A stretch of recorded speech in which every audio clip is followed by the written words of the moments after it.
एक सच्ची गल सुना, सारें गी चुभनी है मगर गल सच्ची है बिल्कुल।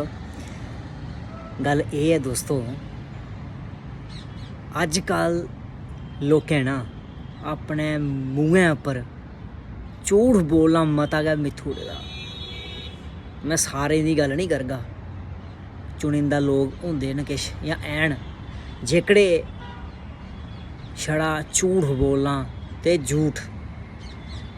असेंगी स्हेई गल सनाचै, असेंगी झूठ कोला सख्त नफरत है। जेह्ड़ा झूठ बोलने आह्ला माह्नू है ओह्दे कोला सख्त नफरत है। लोकें मित्थे दा झूठ बोलना, झूठ झूठ झूठ। मगर स्हेई गल सनाई ओड़ां, इक झूठ दे पैर नहीं होंदे, आखर इक दिन सच सामने आई भी जंदा है।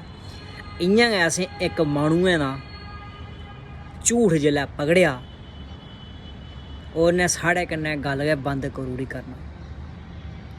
इस्सै गल्ला भ्रावा असेंगी झूठै कोला नफरत है ते झूठ बोलने आह्ले कोला भी नफरत है, भावें ओह् कोई बी होवै, कोई भ्राऽ भाई सज्जन मित्तर होवै। इस्सै गल्ला भ्रावा झूठ निं बोलो।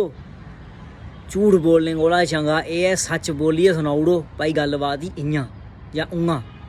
ते झूठ ते झूठ ना बोलो ते नेईं किश।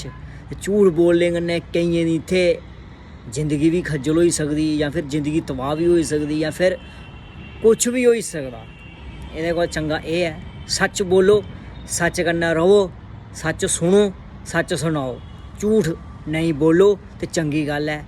अगर तुसेंगी लौह्की हारी गल्ल शैल लग्गी होवै, इस गल्ल गी लेइयै तुस सैह्मत हो ते शेयर जरूर करेओ।